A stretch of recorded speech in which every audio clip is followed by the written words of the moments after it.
सभी धर्म प्रेमी सज्जनों को सादर नमस्ते। साथियों, बहुत बहुत स्वागत है आपका मेरे इस YouTube चैनल में, इस स्वाध्याय सत्संग रूपी आध्यात्मिक चर्चा में। उपनिषदों पर बात कर रहे हैं और उपनिषदों में इस समय कठोपनिषद प्रसंग में है। कठोपनिषद की प्रथम बल्ली में हम कल 6 श्लोक तक हमने पूरे किए थे और क्रम को आगे बढ़ाते हुए आज 7वां श्लोक लेते हैं। तो कल का आखिरी श्लोक पे जो हमने छोड़ी थी चर्चा, इस पे छोड़ी थी कि नचिकेता ये चिंतन करता है कि मेरे पिता ने मुझे यम के हवाले, मृत्यु के हवाले क्यों किया। तो वो इससे आगे का प्रसंग अब हम समझते हैं।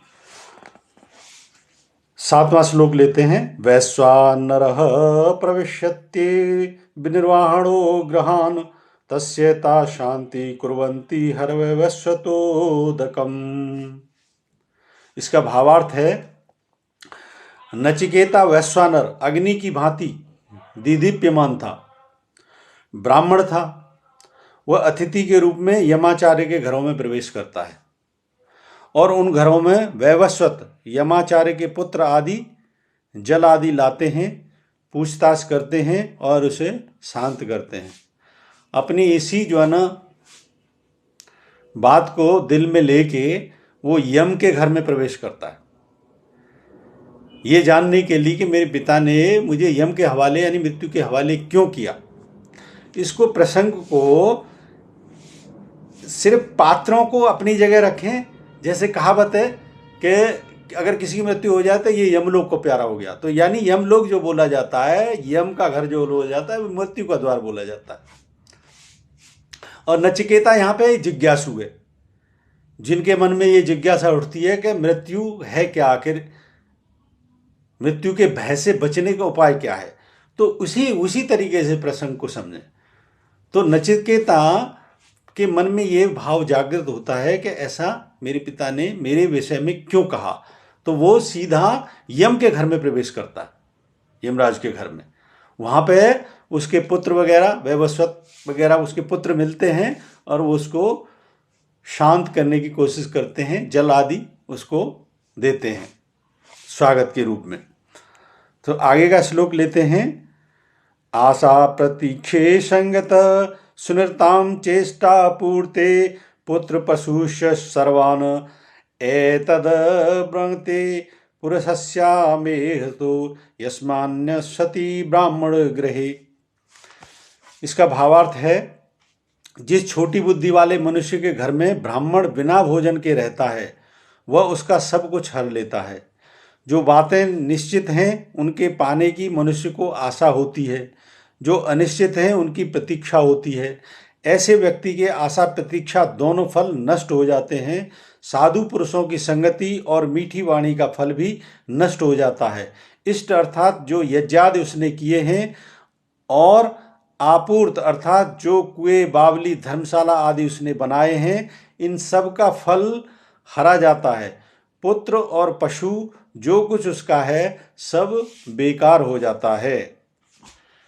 ये इसके भाव को ऐसे लें, जैसे अतिथि किसी के घर में किसी चेष्टा से अगर आप जाते हो और वहाँ पे तिरस्कार जैसा अनुभव हो, तो कहते हैं कि वो तिरस्कार भाव की इसमें व्याख्या एक तरीके से दी गई है कि जहाँ पे ब्राह्मण, अब नचिकेता क्योंकि ब्राह्मण था और वो यम के घर में जाता है और वो यमराज से मिलना चाहता है, लेकिन यमराज नहीं होते हैं, तो उनकी एब्सेंस में वो सोचता है कि उसके मन में ये भाव आते हैं कि जहाँ पे जिस ब्राह्मण का स्वागत सत्कार नहीं हो, यानी उसकी जिज्ञासा की जो उलझन है वो हल ना हो और उसका तिरस्कार हो, तो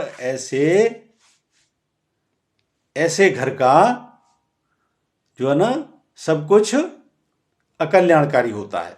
इसका ऐसे भाव समझें जो इसमें दिखाया है कि मीठी वाणी का फल नष्ट हो जाता है, उसकी यज्ञादि का फल नष्ट हो जाता है, उसने जो पुण्य धर्मशाला और जलाशय आदि ये जो बनाए, इन सब का भी पुण्य नष्ट हो जाता है। ऐसा उसके मन में भाव आ रहा है। अब इसमें ये भी दिखाया हुआ है, थोड़ा सा मैं दिखा दूं। यहाँ पे तो नचिकेता पिता से पूछता है, मुझे किसे दोगे। ये देखिए, ये एक, अब इसमें जो गाय वगैरह यहाँ पे विराजमान है उसके नचिकेता के पिता, और सामने जो खड़ा है नचिकेता है, और बीच में जो है ना जो सामान वगैरह जो भी दिखाई दे रहा है, गाय हैं, पुष्पलताएं, ये सब जो दान दिया हुआ है, घर का दरवाजा, ये सब नजर आ रहा है। अब इसके आगे और चलते हैं, 9वां श्लोक लेते हैं।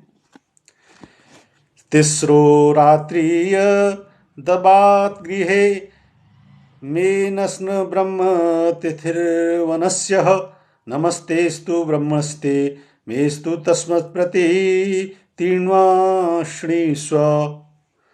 इसका भावार्थ है, यमाचार्य जब आए तो उन्होंने कहा, हे नमस्कार के योग्य ब्राह्मण, अतिथि 3 रात तक बिना भोजन के तूने मेरे घर में वास किया है, तुझे मेरा नमस्कार हो।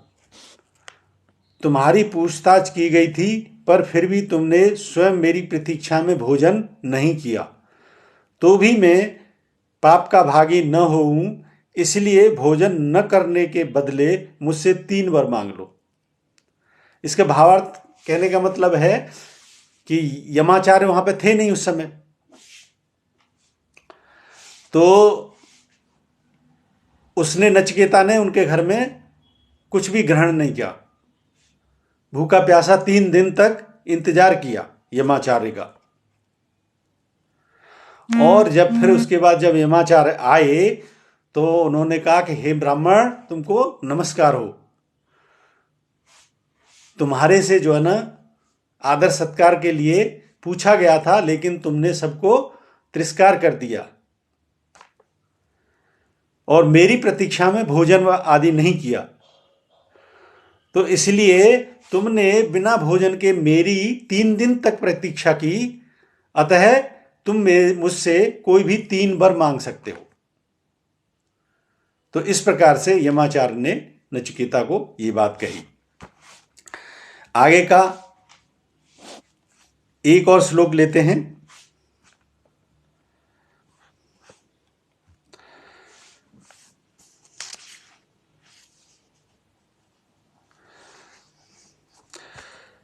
शांत संकल्प सुमना यथा स्याद्वी तन्मुर्गीय तमो माभिमृत्योः त्वत्तक्षं माभिवदेत् प्रतीत ऐतर्याणं प्रथमं वरं वृणे।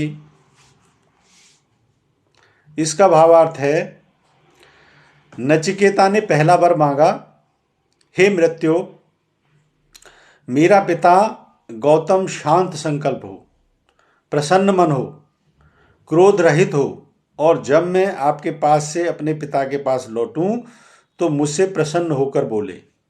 3 वरों में से पहला वर तो मैं ये मांगता हूं। तो उसने, नचिकेता ने पहला वर मांगा कि मेरे पिता का जो है ना जो क्रोध पूर्ण संकल्प है वो शांत हो और प्रसन्न चित्त मन हो, ताकि मैं अगर वापस जाऊं तो मुझे मेरे पिता का प्रसन्न स्वरूप नजर आए।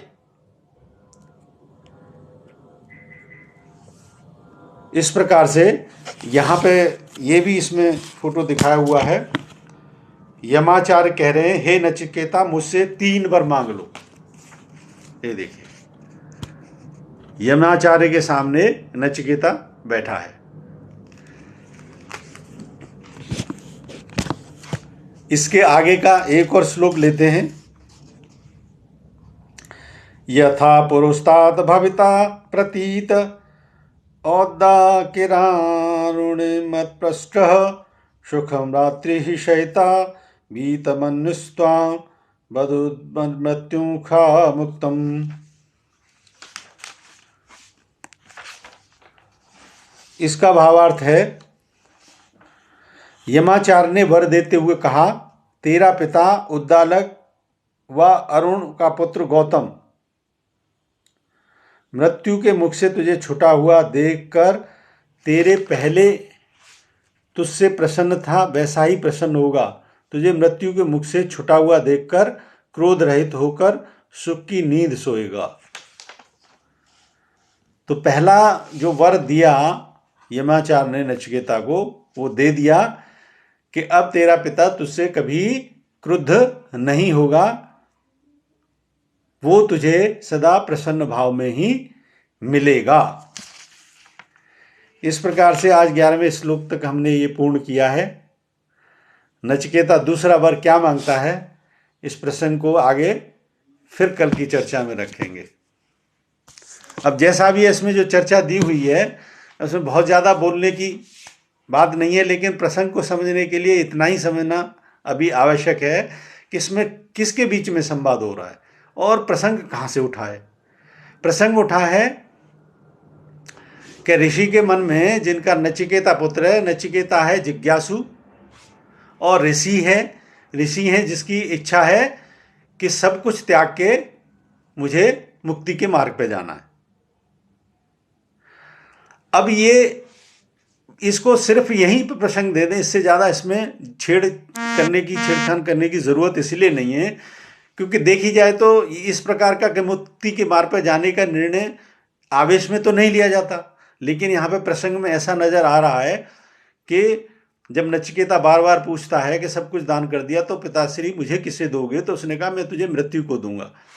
तो इसमें जो क्रोधावस्था की जो बात नचिकेता भी कर रहा है कि मेरे पिता का क्रोध शांत हो, तो ये निर्णय का कहाँ इस प्रकार के क्रोध आने का निष्कर्ष क्या है, इस पर हम ज़्यादा नहीं जाने चाहते। हम सिर्फ प्रसंग को पकड़ के रखते हैं। और प्रसंग क्या है, क्योंकि क्रोध अवस्था में ऐसे निर्णय नहीं लिए जाते। मुक्ति की अवस्था, मोक्ष की अवस्था का निर्णय तो एक जो है ना प्रफुल्लित हृदय से लिया जाता है। तो जो मैं जो अध्यात्म को समझता हूं उस हिसाब से बता रहा हूं। लेकिन हम सिर्फ इसलिए मैंने कहा सिर्फ पात्रों को पकड़ते हैं कि प्रसंग कहां जा रहा है। तो ऋषि की आज्ञा थी, इच्छा थी मुक्ति को पाना। उनका भी ध्येय यही था कि मृत्यु को जीतना है। मुक्ति अवस्था है मतलब मृत्यु को जीत लेना। और इधर एक पात्र था जो नचिकेता है, जो कि जिज्ञासु है, उसको स्वयं जो ऋषि मुक्ति की इच्छा कर रहा था उसने ये बोल दिया कि तू मृत्यु को प्राप्त हो। तो उसके मन में मुक्ति की इच्छा जागृत हुई कि भाई ये मृत्यु है क्या चीज, मुझे यम के हवाले क्यों किया, मैं इसको रहस्य को जानूंगा। तो जिज्ञासु नचिकेता इस रहस्य को जानने के लिए यमाचार्य के घर पे पहुंचता है। यमाचार्य के घर पे वो कुछ ग्रहण नहीं करता है और साथ में ये सोचता है कि मेरा यहाँ पे तिरस्कार किया जा रहा है, 3 दिन हो गए, लेकिन मैं जिस शंका समाधान के लिए आया हूँ यमाचार्य मेरे सामने नहीं आ रहे हैं और मेरी शंका का समाधान नहीं कर रहे हैं। तो वो सोचता है कि ऐसे जो ब्राह्मण का है जहाँ पे ऐसा तिरस्कार हो वहाँ पे कोई भी पुण्य फलित नहीं होता। अब इसके बाद जो है ना जब यमाचार्य आते हैं तो वो देखते हैं, नचिकेता को कहते हैं कि आपने यहाँ पे मेरे घर पे 3 दिनों से मेरी प्रतीक्षा की, कुछ भी ग्रहण नहीं किया, तो मैं तुम्हें इसके बदले में 3 वर प्रदान करता हूं, 3 वर मांग लो। तो इसको भी ऐसे समझें कि अगर कोई कहीं कोई श्रेष्ठ भावना से, यहाँ पे पहले हमारे यहाँ पे ऐसा ही कल्चर था, आज कलयुग है, अब कोई किसी के मन की वेदना को तो समझता ही नहीं, सब अपने अपनी जो है ना कहते हैं ना अपनी अपनी करने में लगे होते हैं।